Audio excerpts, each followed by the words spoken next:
On this episode of Little City Big Voices, we're talking with Mike Cusick, Little City's Director of Recreational Services, and Nick D., a Little City resident and participant since 1992. Yep. Mike oversees horticulture, studio arts, recreation, and life in motion here at Little City. Mike began his career at the age of 19 as a vocational trainer and direct support professional, or DSP, for people with intellectual and developmental disabilities. He brings deep passion to his work, helping people build skills that support personal growth, independence, and meaningful engagement with their interests and communities. Nick lives independently in a Little City supported living apartment and is an active participant in Special Olympics, competing in basketball, softball, and powerlifting. Nick's involvement reflects his commitment to personal growth, independence, and community engagement through athletics and active living. Stay with us. It's going to be a great conversation with Mike and Nick about recreation, independence, and the power of community participation. All right, Nick, Mike, welcome. Welcome. Thank you. Good to see you, Nick. Here, I'm going to put this a little closer to you, my friend. It's been a while. I know we haven't seen each other for a while lately. How long do you think it's been? I don't remember. Yeah, it feels like a while. Yeah. You're looking great. Yeah. What are you doing to stay healthy? I do healthy. powerlifting with Caitlin, which I'm really happy she got me into powerlifting. I really am, because she taught me how to do bench and she taught me how to do deadlift, which I did very good on. Well, when we went to the finals in March, I picked up 280 and I picked 285. Oh my gosh, Nick, that's amazing. Yeah. That is huge. Yeah. Huge. And I go downstate in June this year, so. All right, Really nice. happy Good luck about to it, you. Which I'm really happy about it. That is very exciting. Very It is. exciting. Really, I mean, I got 2 gold this year. 2 gold. Yeah. Wow. I mean, Nick. I'm glad that Caitlin got me into that. I'm glad she did. I know you were a little hesitant to start. Yeah. So what was the any magic words Caitlin said to you that No, she just made you let change me, your mind, 'cause- Nick? No, I just had to get used to it. Okay. So you just practice and practice and practice. And I got strong again like I used to. Yeah. Yeah. Wow, it's amazing what practice does. Now you've gotten 2 gold medals. You're going to state. Yeah, which I This is am. remarkable. Yeah. On basketball, what did we get, first place or? We got second place this year. We got second place. We got place? first place last year, and we went. And I got MVP. I got MVP last year, and I got most valuable player last year. Yeah. Oh, that's so amazing. Amazing. I scored 62 points off the board. Right off the board. Yeah. That's incredible. Yeah, it is. Incredible, Nick. So I know our listeners love to hear about stories, and we definitely want to hear about your story, Nick, and your story, Mike. Are you good with us starting with you, Nick? Yeah. Okay. So what led to you to get interested in recreation? I just want to get into it. I like doing sports. You've always liked sports? Yeah. Yeah. What was when you first came to Little City 20 years ago, do you remember what the first sport you played I was? think it was softball, wasn't I wasn't here 20 It years was ago. 20 years ago. You outdate all of us, Nick. it? Yeah. So you started playing softball? Yeah. Okay. Was the swimming pool around? I don't think, was it? I don't know. Yeah, you're our historian, Nick. Yeah. So, we brought you on here to share a little history. No, we wanted to just get to hear about you and all the great things that you're doing, Nick. I work all the time too. Yeah. So what do you do for a living? I work in the kitchen full time now. Nice, nice. I like it. Keeps me busy. Right. How many hours are you working? 5 days a week. All right. Yeah. So a full-time job? Yeah. So you're working in the kitchen, and you're on your free time, you're doing powerlifting Yeah, on Thursdays, yeah. on Thursdays. Yeah. So how how did you get to lifting 280? That's like insane. I to never think about did it that. before. That's the first time I ever did it. That was your personal best? Yeah. All right. Yeah, because you didn't just pick it up one day and said, I'm going to lift 280. So what was that I just process like? It was really heavy. Mm-hmm. I mean, they put the weights under that heavy. I mean, they get heavy like that, and when you're picking it up like that, it gets heavy. I'm sure. So what did you do to practice to Yeah. get to that much weight? I just practice with Kalen so I can get used to it. Okay. So did you start at a lower weight? Yeah, And then you did more reps of that? yeah. Yeah. And then you kept going up and up and Yeah. up? That's And right. every Thursday you show up and you work hard, right? Yeah. Yeah. So can you believe the progress you've made from practicing? Yeah. Is that's amazing. Again, 280 pounds. That was a lot of weight. It's a lot of weight. Yeah. What, you said you're going to state in June. Yeah. For which sport? Powerlifting. Powerlifting? Yeah. Good luck to you. Yeah, I It's around the know. corner. I know. You ready? I'm just so excited. Me You should too, be, my yeah. friend. So how many people did we have? Do you remember how many people did powerlifting with you this year? 14. Wow, Yeah. 14. And I believe 13 placed for state, right? Yeah. 14. 13 out of 14. Yeah. We got our biggest group going this year. We got 21 individuals that are going down to summer games. So up from 14 last year and 10 the year before. So Yeah. nothing but growth. I'm proud of all of our guys working hard. Yeah, we worked hard. It sounds like it, Nick. Yeah, and from what Mike is saying. So I'm curious, were you interested in powerlifting I never did it before. Kalen just got me into it. Kalen got you into it. So this is something new for you. Yeah, it's new for me. No. Yeah. What were you playing before powerlifting? What sports? I think it was bocce, wasn't it, Mike? You did bocce, Bocce. you did basketball, Yep. and you did softball. Yeah. All right, basketball and softball. So this was new. So That's new for I me. just assumed, Nick, that you've been doing this for like a decade, Yeah. 10 years. But no, this is you just picked this up. Yeah, and just you've pick it already up, you're yeah. at 280. Yeah. That is so impressive. That's a lot of weight, but you have to wear weight belts because we have to. That's a special Olympic rule. We have to wear those. Yep. To It's avoid good. throwing out your back. Yep. Yeah. Because I think Okay. Kalen's going to bring those, I think. Yep. And then next year you might have to get your own. Get out You of want to here. get a specialized one with your name on it and everything. Oh, my name on it? Yeah. Of course, you have to, right? You got to That's part of spend that tradition. money on something, right? Yeah. Working hard, playing hard, my friend. I worked very hard for those. You sure did. I worked very hard for that. Mm-hmm. How did So- it feel when you got that gold? I was happy. Yeah. It was all worth it. It takes a lot of practice doing that, but it ain't easy. Oh, I can't imagine.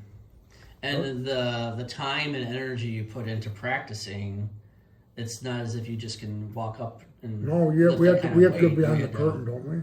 build yourself up. You do, yeah. You have to start behind the curtain. Because you can't step in there like that. No, but what he's talking about is you had to practice Yeah, I had to first. practice first, yeah. Yeah, 'Cause well, otherwise- honor your hard work. Yeah. That's what I'm getting at. Like, Yeah, that takes a lot of practice doing that. But it Yeah. was hard. Yeah. But you're stronger now, right? I'm getting strong, losing weight now, and you're looking great.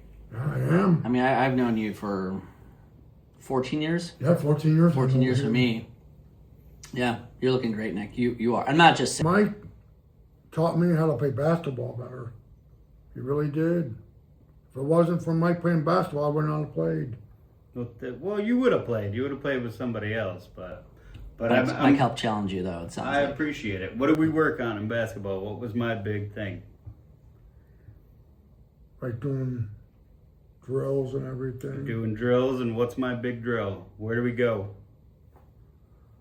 I forgot now. It's the give and Give and go. go. Yeah. And then What's where do we the give go? and go? Can you explain it, Nick? You have to hit the basket. You gotta go and you lay it up on the basket. Yep. You use that backboard. Yep. I got better at it. You did get a lot better at it. Yeah. When I came in, everybody wanted to shoot threes the whole time. I didn't shoot You threes. just launch the ball at the hoop. And it's no, you got to use the fundamentals. These are Yep. fundamentals. pass the ball, go to the basket, set yourself But up for a layup. that one game, we beat them that bad. We did. Huh? And you and Jimmy, right? Yeah, me and You Jimmy. guys are the Yeah, me and Jimmy. dynamic duo, right? Yep. So, Mike, tell us about yourself. So I've been in this field for almost 20 years now. So I started right out of high school. I started in this field right out of high school. I didn't know what I wanted to do, and it was kind of an entry place. And so I came in. I have family history. My oldest sister has a severe disability, and so it was kind of a place for me to start just kind of in the world. And it was something that, as I got into it, I realized that it was something that I really, really had a strong passion in.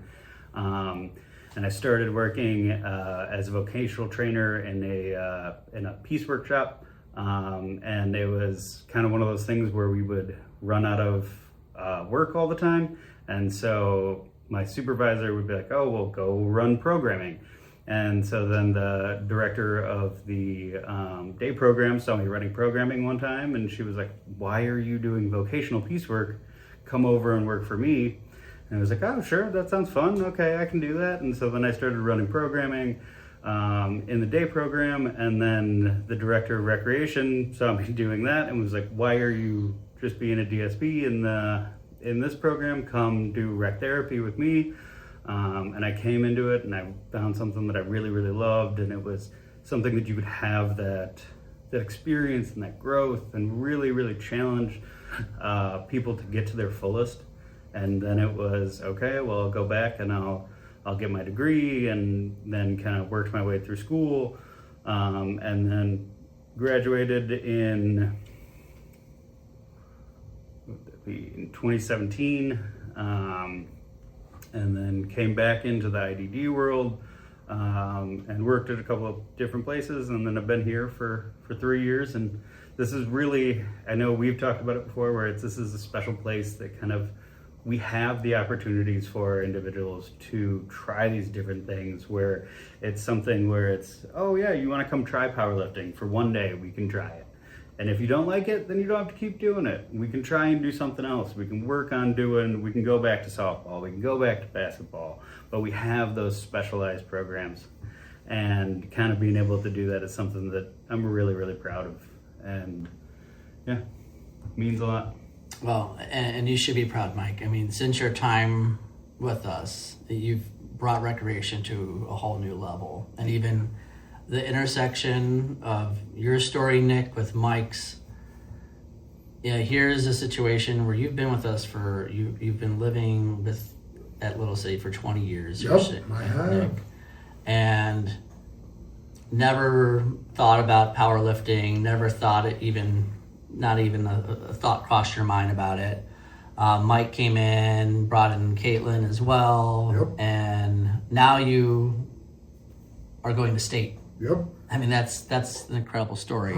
So, Mike, you mentioned Director of Recreational Services. Can you describe, what does that look like? What does a day in a life look like under your world? So kind of day to day for me.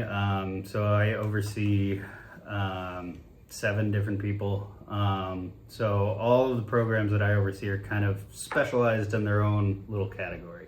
And so that can kind of have its own benefits and challenges within that, where it's when you're dealing with kind of creative programming, you're going to have kind of unique problems. So a lot of my day is kind of solving problems and kind of creating solutions for things, and kind of playing the balancing act between what we're doing in day program and what we're doing within recreation services. And then a lot of what I do is kind of big picture, how do we keep expanding and how do we keep building on what we have?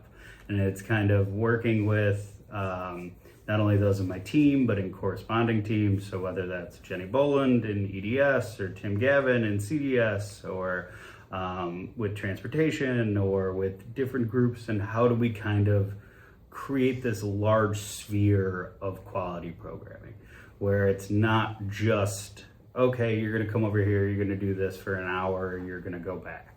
It's how do we really create a world where the individuals that we serve get to experience what they want to experience. And that's, in a very roundabout way, what my kind of day and what my world is kind of all about. Well, that's pretty profound, Mike, the way you described it. And in creating these, call it meaningful experiences for the folks that you're supporting, I have to ask about Life in Motion, which is a fairly new program. It's been running for about a year and a half. Just about a year and a half. About a year and a half. And I know there's been a lot of conversations about the challenges that are faced with, call it the state waiting list for services, where many individuals are waiting to get supports and might be in their 20s, might be in their 30s, maybe 40s and on, that don't have a lot to do during the day. That don't have the opportunities to do some of the things like Nick's doing, like working in the kitchen, doing powerlifting, and doing all these other activities that he's doing. And what you all did was, to me, just mind-blowing, and creating a program that was tailored to folks who didn't want, call it the traditional community day service experience, or were on the waiting list, waiting to get access to services. So you created this program called Life in Motion for those folks. Do you want to talk about Life in Motion? Yeah. So Life in Motion is our recreation-based day program. So the difference basically is other day programs will focus on one of two things. So they'll focus on either life skills. So it's, okay, how do we function better within our day-to-day life? Or job skills, vocational skills. So how do we get out and work?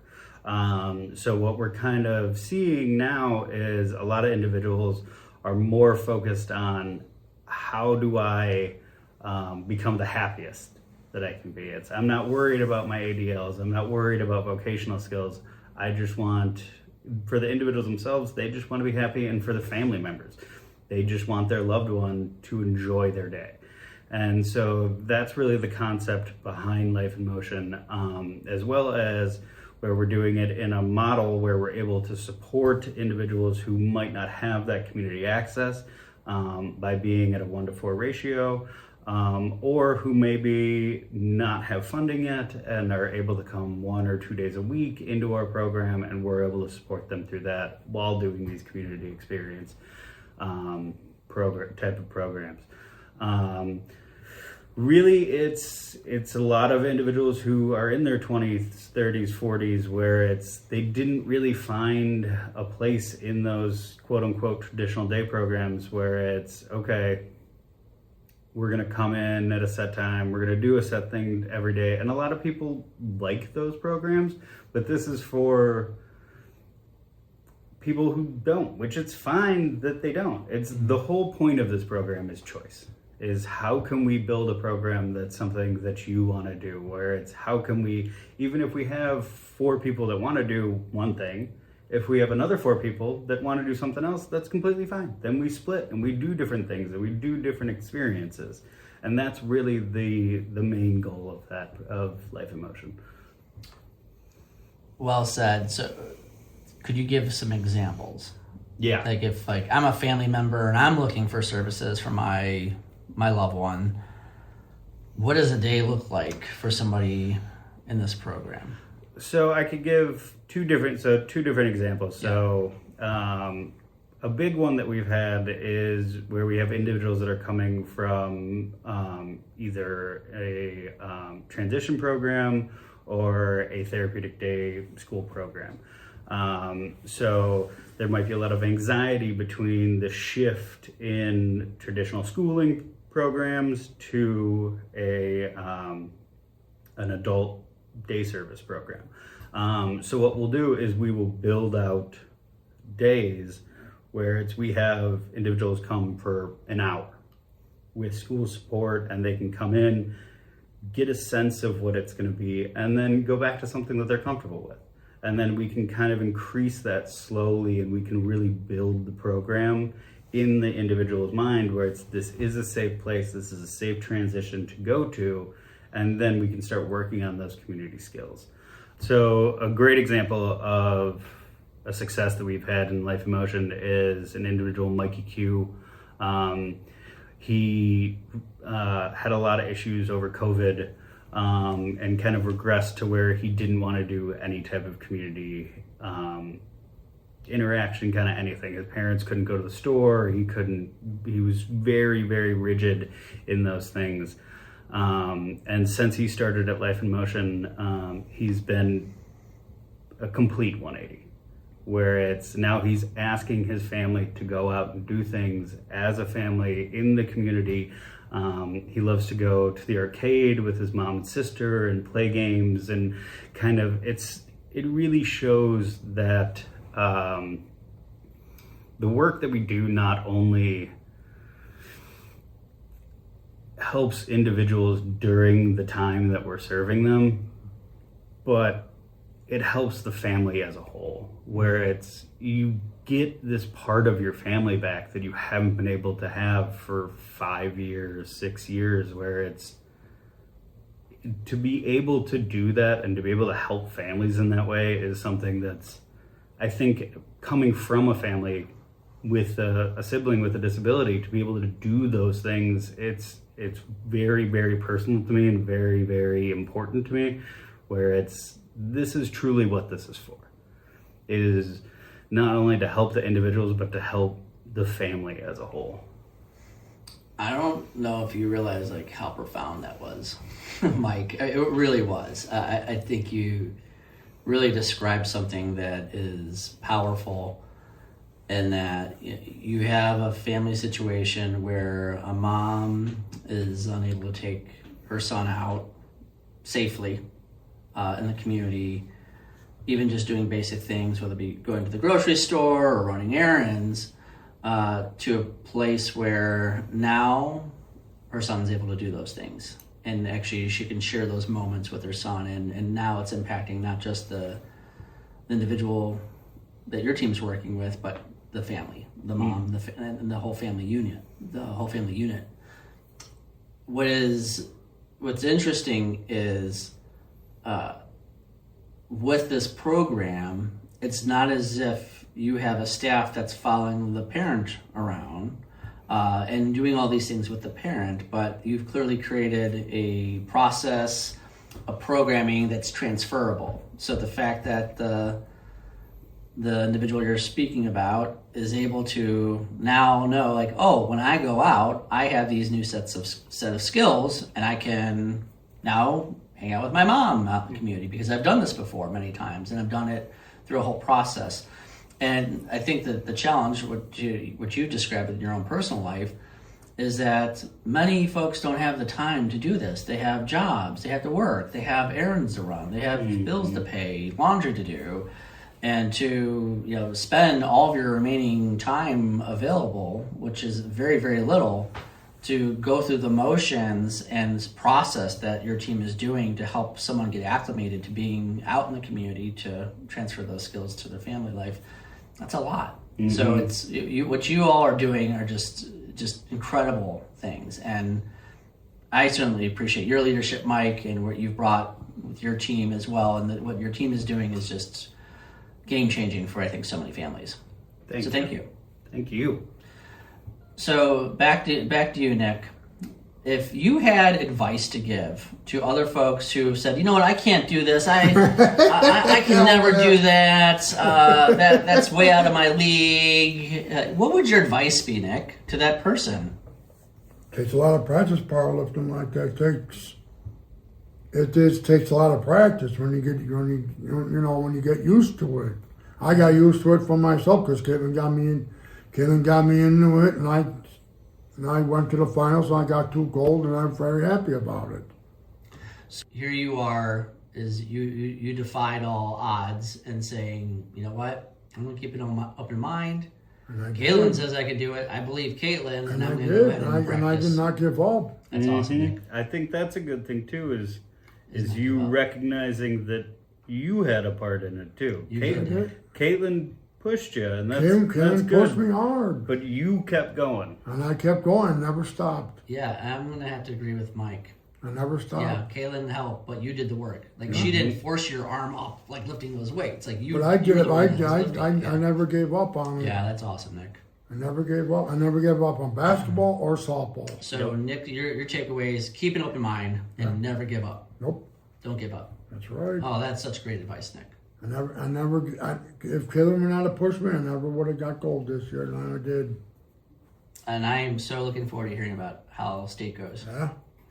Mike, any parting words or words of wisdom you want to share? Now you're in the hot seat. Oh! But I don't think I can compete with that one. I think hard work Come on! hard Get work your head and over here. perseverance are a good ending note there, right, my friend? Yeah.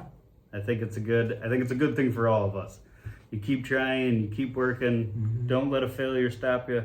Oh. Always keep going. awesome. I kept going. I know. So I think, Nick, if you heard of a mic drop moment, you know that's like when you say something that's so profound, you could just drop the mic and say, "We're done." I think you've done the mic drop moment. So I want to say, meaning that you've just said something that's quite profound, and it's a great way to wrap up this podcast. So thank you, Nick, for joining us. Thank you, Mike.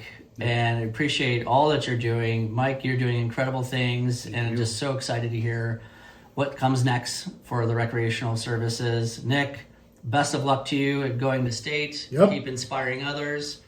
And thank you both for joining us on Little City Big Voices. Take Thank care, you. guys. Later. Appreciate it.